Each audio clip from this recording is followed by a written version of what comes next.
Well, all right, just wanted to get right into it today. I hope you had a good weekend. I know I sure did. Before we begin, I wanted to just talk about my pastor's sermon on Sunday. We've been preaching through the book of John, and he's one of these guys that goes pretty slowly, so it's like a few sentences every week. That's very different than how I preach. I usually try to get big chunks done at a time, but different styles. I actually appreciate his style very much, just different than me. Anyway, John chapter 7, the end of it. So this is when the Pharisees and the Sadducees are like plotting conspiracy theory style to arrest Jesus. Joe Carter would have been against all of these theories, totally against it. It's a sin to even look into it. Anyway, so they send some officials, they send some Levites to go arrest Jesus, and this is preaching at the Feast of Booths and all that kind of stuff, and they come back, the officials, and they're like, how come you didn't arrest him? And the officials say, no one ever spoke like this man. And this is starting at verse 47. The Pharisees answered them, have you also been deceived? Have any of the authorities of the Pharisees believed in him? But this crowd that does not know the law is accursed. And so the Pharisees are like, look, if you're an idiot, you'll be deceived by Jesus.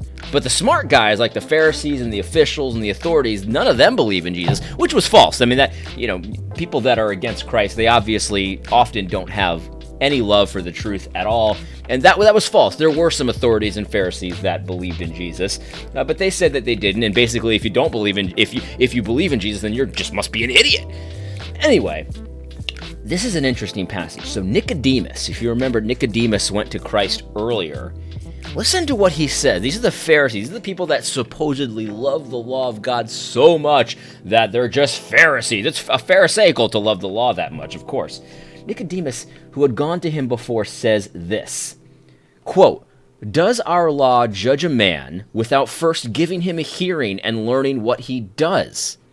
And so Nicodemus is saying, look, you guys love the law so much. Doesn't our law say that you can't just condemn a man without a trial? Like, you need witnesses, you need to see what he's about, you need to prove your case, you need to give him an opportunity to speak for himself, to defend himself. That's what our law says. And the Pharisees, the rest of the Pharisees, because Nicodemus was one of them, the rest of the Pharisees said to him, this is how they respond. Listen to this. Ready? Are you from Galilee too? Search and see that no prophet arises from Galilee. So listen to this. Listen to how this all goes down. Like Nicodemus is like, but look, but the Bible says this, and so we're talking about the Bible here, right?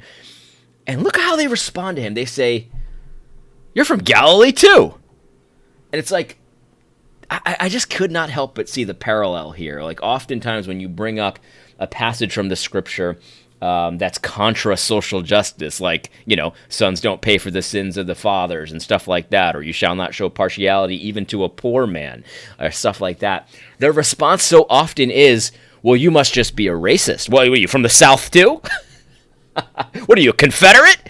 We saw a whole lot of that last week. Well, you must be a Confederate racist, totally racist. We're bringing up anything. It's like, we can do better than that, right? Like people, this is how liars argue. This is how they argue. They just don't. They just insult you. And so Nicodemus is like, yeah, but we're all about the law, and like I love the law of God, just like you guys love the law of God. But shouldn't we just give him like a fair trial or something? And they're like, well, what are you from Galilee? And of course they play fast and loose with the facts too. They say, see that no prophet arises from Galilee. That was untrue as well. There were prophets from Galilee. And everybody agreed that there were prophets from Galilee. So it's like, liars often play fast and loose with the facts, and they claim to be about the law of God while ignoring the law of God. Watch out for them. There are so many liars in the social justice movement. Social justice Pharisees. That's just how it is. They do all the same kind of stuff. And it's really amazing when you see it. The point of the sermon was that you need to be willing to follow Christ alone if you have to. And I would say not only do you need to be willing to follow Christ alone if you have to, but you also have to be willing to be the lone person saying, yeah, but the Bible doesn't seem to comport with what you're saying. You have to be willing to do that.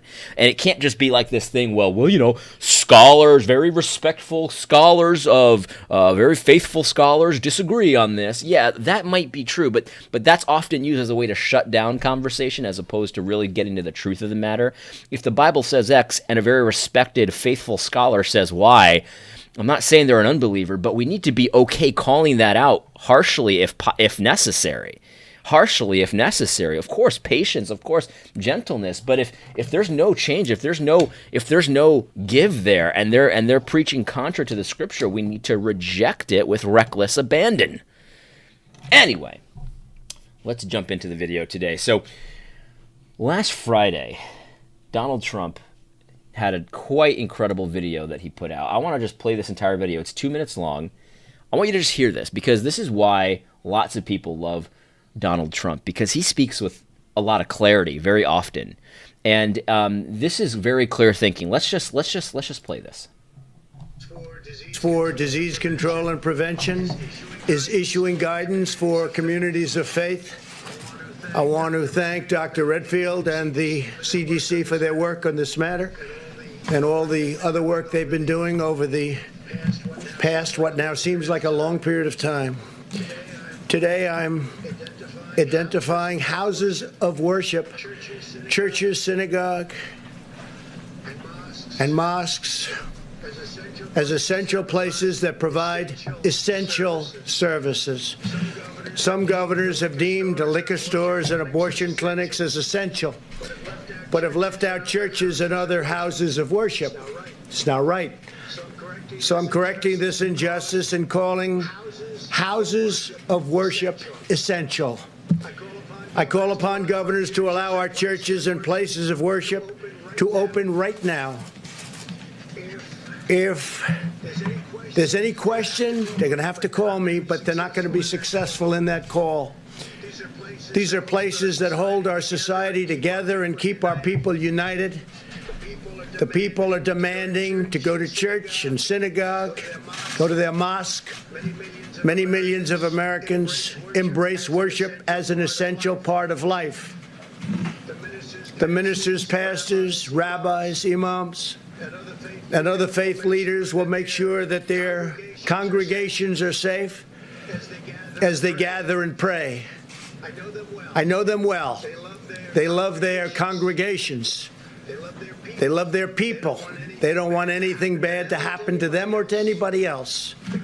The governors need to do the right thing and allow these very important, essential places of faith to open right now. All right, so that's the video. That's the video. And it's not perfect, because obviously there's some pluralism there. I don't think that the President of the United States should be advocating or supporting mosques to be open. I know that makes me a fundamentalist, of course, but so it's not perfect. It's not perfect, but Donald Trump is not a perfect president. But I asked on Twitter, after I retweeted this video, which I think is a great video. I retweeted and I said, why is it so hard to find thinking this clear in the evangelical Twitter world? It's a very simple case. We've got states that have identified liquor stores and porn stores and abortion clinics as essential services, and they have ordered, some of these states have ordered churches to shut down. It doesn't get much more clear than that. This is insanity. The church has no authority over the church. The state has no authority over the worship of God. None. At least in this context. And so Donald Trump, what I love about it is this is very brief statement. It's very clear thinking. And what I also love about it is he appears to me, I've seen Donald Trump speak a lot. He appears to be angry. And rightfully so. It's an injustice. It's a clear injustice. He labeled it as an injustice. And he said he's going to rectify it right now. Well done. I mean, this is well done. This is late. It's not perfect, but good on Donald Trump. Good on President Donald Trump. And of course, we have Russell Moore. You know, he can't get out of bed to talk about anything important. You know, he's been posting videos about his favorite rich boy book collection. Where the Wild Things Are was his most recent one, I think. He loved it. He could spend 10 minutes talking about where the wild things are in the midst of the biggest crisis of religious liberty that he's ever faced, definitely. You guys are paying him, and he's showing off his rich boy book collection. He's talking about his favorite country songs. He can't get out of bed to talk about anything important. There was a church in Chicago that was raided by Mayor Lightfoot. Mayor Lightfoot looks like she could be Beetlejuice's mom. And she's over there with her totalitarian dictator dreams, raiding churches. And Russell Moore can't be bothered. He's talking about his favorite comic books, But the minute Donald Trump says, you know what, churches are essential services. So enough of that. Enough of this nonsense of liquor stores being essential, but churches aren't essential. Like enough of that. Instantly, Russell Moore gets out of bed. Because Donald Trump, the great evil dictator, decided, you know what? Enough of this. This is an injustice. Out of all the institutions in the United States, all the kinds of businesses and nonprofits that exist in the United States, there's really just a handful that the Constitution directly addresses, and religious institutions are one of them. And what does it say? What does the Constitution say about religious institutions? I'm not sure if Russell Moore knows. So Russell Moore gets out of bed. He has to take President Trump's clear thinking and mix it all up. He's a water boy. Russell Moore's a water boy. He takes the cover that Donald Trump provides him, the clarity of speech that Donald Trump provided, and he of course wants to make it unclear. He wants to mix it up a little bit. He wants to muddy the waters, and so he posts this tweet thread. Let me just read this. Very unhelpful, very ridiculous. How can you take such clear words? Look, abortion clinics are open, churches aren't open. That's ridiculous. Here's what Russell Moore has to add to Donald Trump's clear statements, because, of course, he can't let that just lie. He has to confuse you. Every church I know is paying close attention to the safety of their members and communities as they plan the stages of regathering. Almost all of them are telling members what benchmarks they will watch in consultation with up-to-date public health information in their areas. Most of us want more than anything to be, quote, back to normal, but regardless of when churches regathered for worship, some things will be changed for a very long time. Right. The new normal. Russell Moore wants you to accept the new normal. States should treat houses of worship the same as they do other similarly situated groups. When a casino or a mall is deemed safe to reopen, a state should not say that a church practicing safety measures and social distancing cannot gather simply because it's a church. Do you see what he's saying here? Like this is the kind of let me see how I can do this in a nice way. This is the kind of garbage that just drives me up the freaking wall. Listen to this sentence. States should not treat houses of worship the same as they do. States should treat houses of worship the same as they do other similarly situated groups. And then he gives you two examples of similarly situated groups. Casinos and malls. Russell Moore's unmatched intelligence, ethics expertise, says that states should treat houses of worship the same as casinos and shopping malls. And so when a casino and a shopping mall is deemed safe to open, well then, the church should be deemed safe to open. I want you to think of the clarity of President Donald Trump's words, and I want you to think of the confusion of Russell Moore. States should treat houses of worship the same as they treat casinos and malls and other similarly situated groups. And listen to what he says here, because this is what he's setting up the goalposts here. Everything's fine in Russell Moore's twisted universe unless, ready?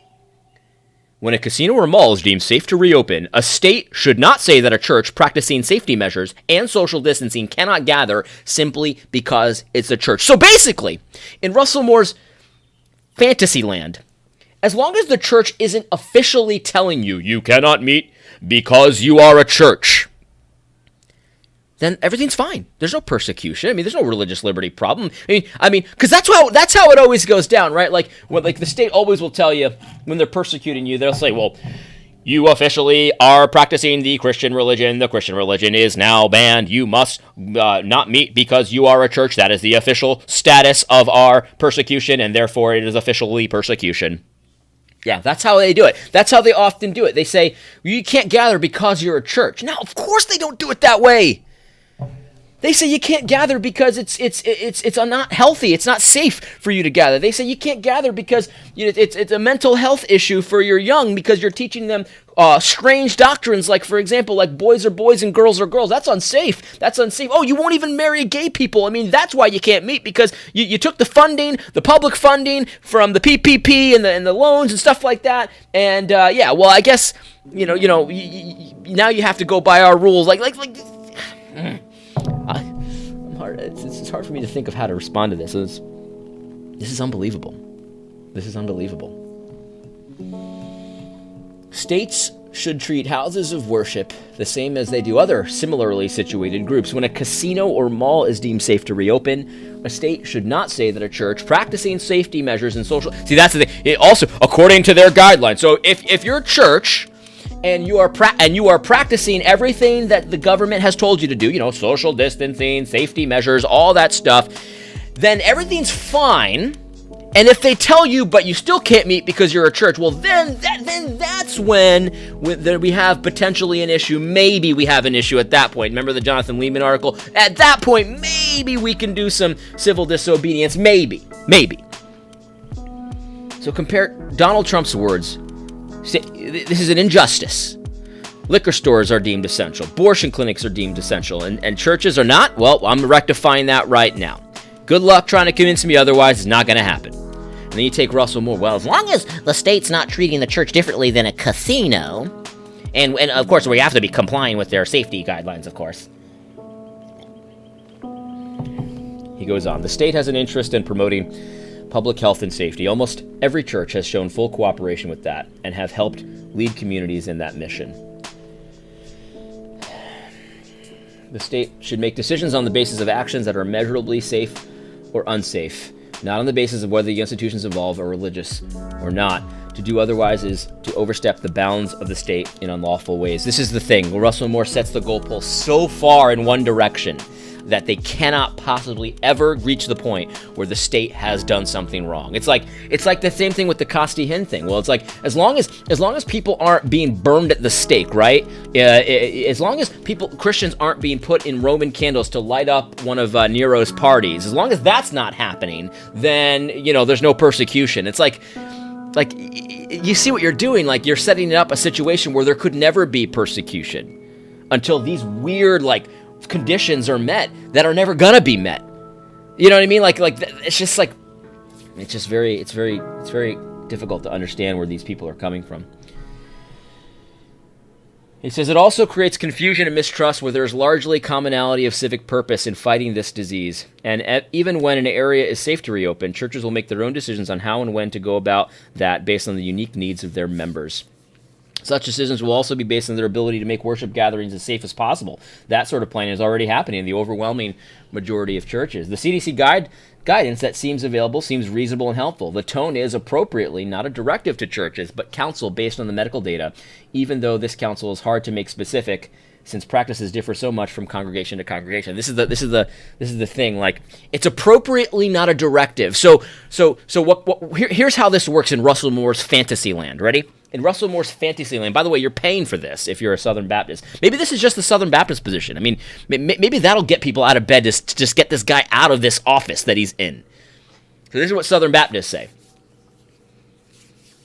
the government can direct you to close. Definitely. That's within their purview. They can direct you to shut down the worship of God. But what they cannot do, what would be overstepping their bounds, you see, is to order you to reopen your church. So they can close you down. They can shut down the worship of God. What they can't do, though, is start up the worship of God again.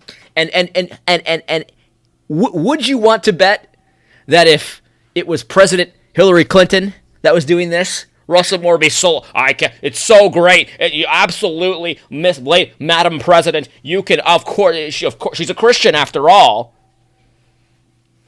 Yeah. It's reasonable and helpful. The tone is appropriately not a directive to the churches, unlike the shutting down. That was fine, though. But again, every church I know is working through a staging plan, telling their members what benchmarks they're looking for to know when to regather and when they will the phase regathering in and what steps they're taking to ensure safety when they do. The CDC Guidance is not a blueprint, but a prompt to help leaders as they think through what questions to ask. This is a tough time, but let's come out of it in a way that jeopardizes neither our first responders nor our First Amendment. We can do that. We've done it before. Russell Moore. I don't even know what to say. I think I'm going to end the video here because I think I've been triggered sufficiently.